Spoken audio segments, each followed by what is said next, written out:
Shalom. ಇದನ್ನು ವೀಕ್ಷಿಸ್ತಾ ಇರುವಂಥ ಪ್ರತಿಯೊಬ್ಬರಿಗೂ ಸಮಾಧಾನವೂ ಸಂತೋಷವೂ ಉಂಟಾಗಲಿ. ನಾನು ಒಂದು ವಿಡಿಯೋವನ್ನು ನಿಮ್ಮ ಮುಂದೆ ತಂದಿದ್ದೆ. ರಟ್ಗಲ್ ಅನ್ನುವಂಥ ಪ್ರದೇಶದಲ್ಲಿ, ಕಲಬುರಗಿ ಜಿಲ್ಲೆಯ ರಟ್ಗಲ್ ಅನ್ನುವಂಥ ಪ್ರದೇಶದಲ್ಲಿ ಒಂದು ಇನ್ಸಿಡೆಂಟ್ ನಡೆಯುತ್ತೆ. ಸಹೋದರಿ ಅಶ್ವಿನಿ ಅನ್ನುವಂಥವರ ಆ ಒಂದು ಕ್ವಾರ್ಟರ್ಸ್ಗೆ ನುಗ್ಗಿ ಕೆಲವರು ಮತಾಂತರ ಮಾಡ್ತಿದ್ದಾರೆ ಎಂಬಂತ ಆ ಒಂದು ಸುಳ್ಳು ಸುದ್ದಿಯನ್ನ ಮಾಧ್ಯಮಗಳು ಬಿತ್ತರಿಸ್ತಾ ಇತ್ತು. ಮಾಧ್ಯಮಗಳಲ್ಲಿ ಅನೇಕ ವಿಚಾರಗಳು ಬರ್ತಾ ಇತ್ತು. ಈ ಸಂದರ್ಭದಲ್ಲಿ ಮಾಧ್ಯಮಗಳಲ್ಲಿ ತೋರಿಸಿದ್ದು 1 ಲಕ್ಷ ಆಮಿಷ ಒಡ್ಡಿದ್ದಾರೆ, ಮಾತ್ರವಲ್ಲದೆ ಅನೇಕರನ್ನ ಮತಾಂತರನೇ ಮಾಡಿಬಿಟ್ಟಿದ್ದಾರೆ ಅಂತ ಹೇಳಿ.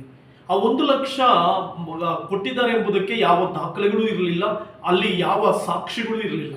ಮಾತ್ರವಲ್ಲದೆ ಅವರ ಮನೆಯಲ್ಲಿ ಅವರ ಕುಟುಂಬ ಪ್ರಾರ್ಥನೆಯನ್ನ ಮಾಡಿಕೊಳ್ತಾ ಅವರು ಸಂವಿಧಾನ ಕೊಟ್ಟಿರುವಂತ ಆ ಸಂವಿಧಾನದ ಆಶ್ರಯದ ಅಡಿಯಲ್ಲಿ ಒಂದು ಪ್ರಾರ್ಥನೆ ಮಾಡ್ಕೊಳ್ತಿರುವಾಗ ಏಕಾಏಕಿ ನುಗ್ಗಿ ಅವರ ಮನೆಯೊಳಗಡೆ ಪ್ರವೇಶ ಮಾಡಿ ವಿತೌಟ್ ಪರ್ಮಿಷನ್ ಅವರ ಮನೆಗೆ ನುಗ್ಗಿ, ಹೆಣ್ಣು ಮಕ್ಕಳಿದ್ದಂಥ ಮನೆಯಲ್ಲಿ ಹೆಣ್ಮಕ್ಳು ಪ್ರಾರ್ಥನೆ ಮಾಡ್ತಾ ಇದ್ರು, ಅವರ ಮನೆಗಳಿಗೆ ನುಗ್ಗಿ ಅವರು ಅನೇಕ ಕೃತ್ಯಗಳನ್ನ ಅಲ್ಲಿ ಎಸಗಿದ್ರು.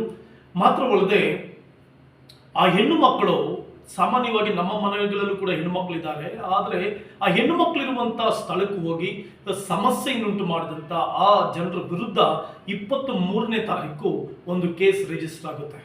0008/2024 ಅನ್ನುವಂಥ ಒಂದು FIR ಅನ್ನ ರಿಜಿಸ್ಟರ್ ಮಾಡಲಾಗುತ್ತೆ.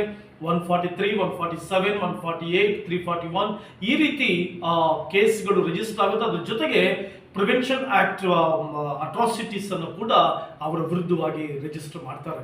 ಯಾರು ಆ ಹೆಣ್ಣು ಮಕ್ಕಳ ಮನೆಗೆ ಹೋಗಿ ಸಮಸ್ಯೆಯನ್ನುಂಟು ಮಾಡಿರ್ತಾರೋ, ತೊಂದರೆಗಳನ್ನುಂಟು ಮಾಡಿರ್ತಾರೋ, ಅಲ್ಲಿ ಪೊಲೀಸ್ನವರು ಮಾತ್ರವಲ್ಲದೆ ಅಲ್ಲಿನ ಸ್ಥಾನಿಕವಾದಂಥ ಲೋಕಲ್ ಪಾಸ್ಟರ್ಸ್, ಮಾತ್ರವಲ್ಲದೆ ಅಲ್ಲಿದ್ದಂಥ ಎಲ್ಲ ದೇವ ಜನರು ಹೋಗಿ ಅದರ ಜೊತೆಗೆ ಗುರುರಾಜ್ ಭಂಡಾರಿ ಅನ್ನುವಂಥ ಒಬ್ಬ ಅಡ್ವೊಕೇಟ್ ಅವರ ಸಂಗಡ ಇದ್ದು ಅವರಿಗೆ ಹೆಲ್ಪ್ ಮಾಡಿ ರಾತ್ರಿ ಒಂದು FIR ಅನ್ನ ರಿಜಿಸ್ಟರ್ ಮಾಡ್ತಾರೆ.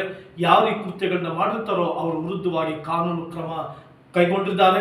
ಮಾತ್ರವಲ್ಲದೆ ಈಗ ಯಾರು ಆ ರೀತಿ FIR ರಿಜಿಸ್ಟರ್ ಮಾಡಿಕೊಂಡಿದ್ದಾರೋ ಮತ್ತೆ ಯಾರಿಗೆ ಕಾನೂನು ಬಾಹಿರವಾಗಿ ನಡೆದಂಥ ಜನರಿಗೆ FIR ರಿಜಿಸ್ಟರ್ ಆಗಿದೆ, ಇನ್ನೇನು ಅವರು ಕಾನೂನು ಬಂಧನಕ್ಕೆ ಒಳಗಾಗಬೇಕಾಗಿದೆ, ಅವರು ಅರೆಸ್ಟ್ ಮಾಡಬೇಕಾಗಿದೆ. ಆದುದರಿಂದ ಎಲ್ಲ ದೇವ ಜನರಿಗೂ ಈ ಇನ್ಫಾರ್ಮೇಶನ್ಸ್ ಅನ್ನ ನಾವು ಅಪ್ಡೇಟ್ ಮಾಡ್ತಾ ಇದ್ದೇವೆ.